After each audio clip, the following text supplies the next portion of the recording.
நம்ம இந்த வீடியோவில் டியூன் 2 அப்படின்னு ஒரு படம் ரிலீஸ் இருக்கு இல்லையா? ஸோ அந்த படத்தோட கம்ப்ளீட் ரிவ்யூ தான் பார்க்க போகிறோம். This ledge reviewer, welcome to my YouTube channel. So positive negative பிரிச்சு சொல்ல போகிறது இல்லை. இந்த படம் பார்க்கும்போது எனக்குன்னு ஒரு எக்ஸ்பீரியன்ஸ் ஃபீல் ஆயிருக்கு இல்லையா? ஸோ அந்த எக்ஸ்பீரியன்ஸ் நான் கம்ப்ளீட்டாக எக்ஸ்பிளைன் பண்ணுறேன். அதில் உங்களுக்கு படத்தோட ரிவ்யூ கம்ப்ளீட்டாக புரிஞ்சிடும். வீடியோக்குள்ள போகலாம். இந்த படத்தை பார்க்குறதுல இருந்தீங்கன்னா கண்டிப்பாக நான் சொல்கிற அடுத்து டியூன் 1 கண்டிப்பாக ரீவாச் பண்ணிருங்க.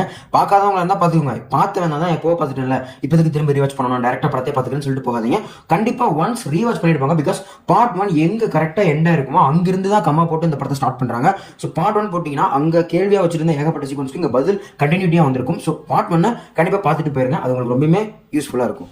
அண்ட் கம்பேரிட்டிவ்லி சொல்லணும்னா டியூன் பார்ட் 2 பார்ட் 1 விட டபுள் ட்ரிபிள் டைம் மோர் பெஸ்ட்டாக தான் கொடுக்க ட்ரை பண்ணியிருக்காங்க. நான் தான் இங்கே நடந்திருக்கு. அந்த அளவுக்கு உண்மையாக வர்த்தியான ஃபிலிம் தான் இது. டியூன் பார்ட் 1 உங்களுக்கு ரொம்பவே பிடிச்சிருச்சுன்னா டியூன் பார்ட் 2 கண்டிப்பாக சொல்கிறேன் உங்களோட one of the favourite sci-fi மூவியாக இருக்கும். ஸோ சயின்ஸ் ஃபிக்ஷன் ஒரு இடத்துல ஸ்லோ டவுன் ஆகாமல் மூஞ்சி சுலுக்கி வைக்காமல் என்னடா அது அப்படிங்கிற மாதிரி யோசிக்க வைக்காமல் ஃபுல் ஃப்ளோவாக ஒரு கமர்ஷியல் மூவி பார்க்குறப்போ என்னெல்லாம் இருக்கும் அந்த ஆஸ்பெக்டோடு இருக்குது அப்படின்னா கண்டிப்பாக நான் அந்த மூவி சொல்லுவேன். கிறிஸ்டோபர் நோலன் மட்டும் இந்த மாதிரி மேஜிக்கை கையில் எடுத்துக்கிட்டு அவர் பண்ணுவார். பட் அந்த மேஜிக்கை இந்த தடவை நம்மளோட டெனிஸ் வில்லின்யூ இவர் பண்ணியிருக்காரு. உண்மையிலுமே சொன்னால் அந்த படம் வந்து மேஜிக் மாதிரி தான் ஃபீல் ஆகும் பார்க்கும்போது. விஷுவலாகவும் சரி, அதில் இருக்கிற ஸ்டோரியாகவும் சரி, அதில் வரக்கூடிய ஸ்க்ரீன் பிளேவாகவும் சரி, எல்லாமே உண்மையாக பெட்டராக பண்ணியிருக்காங்கன்னு சொல்லலாம். அண்ட் ஃபர்ஸ்ட் பார்ட்டில் கூட நிறைய நெகட்டிவாக சொன்னது நிறைய பேர் சொன்னது காரணம் வந்து ரெண்டு விஷயம். ஒன்று வந்து ஒரு ஃபுல் ஃப்ளெஜ்டு மூவி பார்த்த மாதிரி ஃபீல் இல்லை, இது வந்து ஒரு ஹாஃப் எண்டிங்காக தான் இருக்குது, ஒரு கம்ப்ளீட் எண்ட் மூவியாக கொடுத்துருக்கலாம் அப்படிங்கிற மாதிரி சொல்லிட்டு இருந்தாங்க. அண்ட் அதே மாதிரி இந்த மூவி வந்து ரொம்ப ஸ்லோ பேண்டாக இருக்குது, சைஃபை மூவினால இப்படி தான் இருக்கும் அப்படிங்கிற மாதிரி டாக்ஸ் இருந்து அது ஒரு நெகட்டிவாக மாறிச்சு இந்த படத்துக்கு. பட் டியூன் 2 பற்றி எடுத்துக்கிட்டிங்கன்னா கண்டிப்பாக சொல்கிறேன் பார்ட் 1 இருந்த அளவுக்கு ஸ்லோ பேண்ட் இருக்காது. கண்டிப்பாக இதில் வந்து நீங்கள் ஃபர்ஸ்ட் ஒரு 1 மணி நேரம் 1.5 மணி நேரத்தை பார்த்துட்டு இருக்கும்போது அங்கே தான் கண்டிப்பாக லேக் இருக்கும். பட் ஃபர்ஸ்ட் பார்ட்ல அந்த அளவுக்கு இருக்காது. கண்டிப்பாக இந்த இடத்துல அந்த லேகை நீங்கள் ஃபீல் பண்ணாமல் போகிறதுக்கும் நிறைய வாய்ப்புகள் இருக்குது.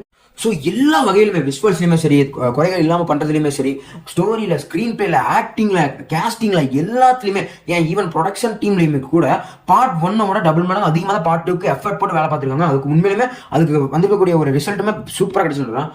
இந்த டேரக்டர் இருக்கல, அதாவது டெனிஸ் வில்லின்யூ, இவரை பற்றி சொல்லணும். இவர் இதுக்கு முன்னாடி பிளேட் ரன்னர் 2049 இவர் தான் எடுத்திருக்காரு, அரைவல் இவர் எடுத்திருக்காரு. ஸோ இந்த அரைவல், பிளேட் ரன்னர் 2049 இதெல்லாம் பார்த்துட்டு இப்போ நல்லா இருக்கு, எப்படி தான் யோசிக்க அப்படின்ற மாதிரி சுற்றிட்டு. பட் அந்த டேரக்டர் இவர் தான் டியூன் எடுத்தார் அப்படிங்கிறது எனக்கு இந்த படம் பார்க்குற வரைக்கும் எனக்கு தெரியாது. So I am shocked. ஏன்னா இவரோட படம் எல்லாமே எடுத்துக்கிட்டீங்கன்னா எல்லாமே தரமான ஒரு சைஃபை கேட்டகரியில் தான் வரும். ஸோ சைஃபைல எடுக்கிறதுலே கிங் நான் தான் கிங் அப்படிங்கிற மாதிரி சொல்லி சுற்றக்கூடிய ஒரு ஆள் தான்.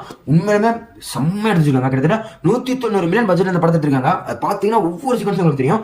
ஏகப்பட்ட சீக்வன்ஸ் பார்த்தீங்கன்னா எது ஆர்ட் எது விஎஃப்எக்ஸ் உங்களால் கண்டுபிடிக்க முடியாது. அந்த அளவுக்கு ஒரு இப்போ நினைப்பீங்க இதெல்லாம் ஆர்டிஃபிஷியலாக கொண்டே வந்திருக்க முடியாதுரா, இது ஃபுல் அண்ட் ஃபுல் விஎஃப்எக்ஸ் நினைக்கும் போது அதுக்கு அடுத்த சீக்வன்ஸ் கண்டிப்பாக ஒரு ஆர்ட் சீக்வன்ஸ் தான் இருக்கும் அப்படிங்கிற ஒரு சீக்வன்ஸில் மேட்ச் ஆகும். ஸோ நீங்கள் அப்படியே ஸ்டன்னாக நிற்பீங்க. இந்த படத்தை அக்குவரா நேரம் பிச்சு போட்டு பிரேக் டவுன் பண்ணலாம். அது தாண்டி இருக்கும்போது பிச்சு போட்டாலும் எது விஎஃப்எக்ஸ் எது ஆர்ட் ஒர்க் ஆர்டிஃபிஷியலாக உண்மையாக ரெடி பண்ணியிருக்காங்க அப்படிங்கிறத உங்களால் சொல்லவே முடியாது. அந்த அளவுக்கு பெர்ஃபெக்டாக ஒர்க் பண்ணியிருக்காங்க. இந்த படத்தில் வந்து ஏகப்பட்ட கேஸ்டிங்ஸ் இருக்காங்க. எல்லாருமே உங்களுக்கு தெரிஞ்ச முகமாக தான் இருப்பாங்க. பட் இதில் கதை வந்து நம்ம திமோத்தி சால்மனோட பால் ஆட்ரிஸ் அந்த கேரக்டரையும் நம்ம செண்டையாவோட சாணி அண்ட் நம்ம ரெபெக்கா ஃபெர்சன், அதாவது நம்ம பால் ஆட்ரிஸோட அம்மா வரக்கூடிய அவங்கள சுற்றி அந்த கேரக்டர் வரும். இவங்களோட கதையை டெவலப் பண்ணுறதுக்கு மற்ற கேரக்டர்ஸோட அந்த ஸ்டோரியில யூஸ் பண்ணிப்பாங்க. அது உண்மையாக நல்லா இருக்கும். அண்ட் இதை தாண்டி நம்ம ஜாஸ் பிரவுன் வருவார் அண்ட் நம்ம லியா சேடக்ஸ் வருவாங்க. அண்ட் ஜேவியர் பேர்டம் யாருக்கு நம்ம கோஸ்ட் ரைடரை பார்த்துருப்பீங்களா மார்வல் சைடில். ஸோ அவர் வருவார். பட் அவர் வந்து அவர் தான் வந்து ஒரு ஜோவியலான சைடே ஹேண்டில் பண்ண சொல்லலாம். இவர் சொல்லக்கூடிய நிறைய விஷயங்கள் உண்மையாக ஃபன்னியாக காமெடி இருக்கும். பட் ஆனால் அவர் அங்கே வந்து காமெடி பண்ணுற காமெடி பீஸ் கிடையாது. உண்மையாக இறங்கி சண்டை போடக்கூடிய ஸ்டில் கேரக்டர் பே பண்ணிப்பார். பட் இருந்தாலும் அவர் சொல்லக்கூடிய சில சீக்வன்ஸ் கண்டிப்பாக காமெடி ஒர்க்காக இருக்குது. அது நல்லாவே இருந்துச்சு. அண்ட் அதனாலே பார்க்கும்போது ஓவரால் சொல்லணும்னா உண்மையிலுமே இந்த படம் வந்து ஒரு கம்ப்ளீட் என் மூவி. அண்ட் அதே மாதிரி பார்ட் 3க்கு ஒரு லீடு வச்சு தான் முடிச்சிருக்காங்க. கண்டிப்பாக பார்ட் 3 வரதான் போது முக்காவாசி ரைட்டிங் ஒரு பார்ட் 3க்கு முடிஞ்சதான் சொல்லிட்டு இருந்தாங்க. அந்த சமயத்தில் பார்க்கும்போது நான் பார்ட் 3க்கு வெயிட் பண்ணிட்டு இருக்கேன். பிகாஸ் பார்ட் 2 இந்த அளவுக்கு தரமாக கொடுத்துருக்காங்க. பார்ட் 3 இதை விட இன்னும் தரமாக சொல்றேன். இதில் நெகட்டிவ் சொன்னா நான் சொன்ன மாதிரி இந்த ஃபர்ஸ்ட் கூட சில லேக் சீக்வன்ஸும் அண்ட் சில கேஸ்டிங்ஸ் எல்லாம் இன்னும் முழுசா யூஸ் பண்ணல. அது இன்னும் கொஞ்சம் யூஸ் பண்ணி அவங்களுக்கு கொஞ்சம் டெப்த் கொடுத்து தான் நல்லா எனக்கு தோணுச்சு. அண்ட் அதையெல்லாம் தாண்டி நம்ம ஹேன்ஸ் ஜிம்மர் வாவ் மியூசிக்ல மிரட்டி இருக்காங்க. ஒரு செகண்ட்ல வந்து நம்ம ஹீரோ வந்து தான் ப்ராப்பர்ட் அப்படிங்கிற ஒரு விஷயத்தை ஃபீல் பண்ணுற சீக்வன்ஸ் இருக்கட்டும். அண்ட் அந்த வார்ம் இருக்கும், அந்த வார்மை கண்ட்ரோல் பண்ணி அது மாதிரி டிராவல் பண்ணுற சீக்வன்ஸ் இருக்கும். அந்த சீக்வன்ஸ் கண்ட்ரோல் பண்ணி டிராவல் பண்றான் அப்படின்னு தெரிஞ்சோடனே அங்கே ஒரு பிஜிஎம் வரும். வில்லன் ஹீரோ நடக்கும்போது அந்த என்ட்ரியில போடக்கூடிய அந்த பிஜிஎம்ஸ் எல்லாமே உண்மையிலே சூப்பரா இருக்கும். பட் என் ஃப்ரெண்ட்ஸ் என்ன சொன்னாலும் வா இன்ட்ரெஸ்டோட விட பெட்டரா பண்ணான்னு சொன்னாங்க. பட் எனக்கு வந்து பர்சனலி இன்ட்ரெஸ்டா தான் இன்னுமே பெஸ்டா இருக்கு. இதுவும் நல்லா தான் இருக்கு. பட் ஸ்டில் அது கம்பேரிட்டிவ் சொல்லணும்னா இன்ட்ரெஸ்டா இஸ் த டாப். ஸோ இந்த படம் எனக்கு பார்க்குற பக்கம் பாசிட்டிவாக தான் தோணுச்சு. லைக் ஸ்டோரியாக இருக்கட்டும், டேரக்ஷனாக இருக்கட்டும், விஷுவலி வல்னரபிளான மூவி தான் இது. அண்ட் நம்ம actor wise and acting wise casting wise இவங்க அந்த கேரக்டருக்கு பெர்ஃபெக்டாக இருப்பாங்க சொல்லி கேஸ்ட் பண்ண விதம், டேரக்ஷன் உண்மையிலுமே எல்லாமே ஒரு இதெல்லாம் ஒரு மேஜிக். எல்லாமே ஒன்று வந்து செம்மையாக கொடுத்துருக்காங்க. அண்ட் அதில் பார்க்கும்போது அந்த ஹீரோவோட கேரக்டர் ஒரு செகண்ட்ல இந்த சைலன்ஸ் கத்துற சீக்வன்ஸ் எல்லாம் எனக்கு டக்குன்னு ஹீத் லெஜர் கண்ணு வந்துட்டு போனாரு. ஸோ அந்த மாதிரி உண்மையிலே நல்லாவே இருந்துச்சு.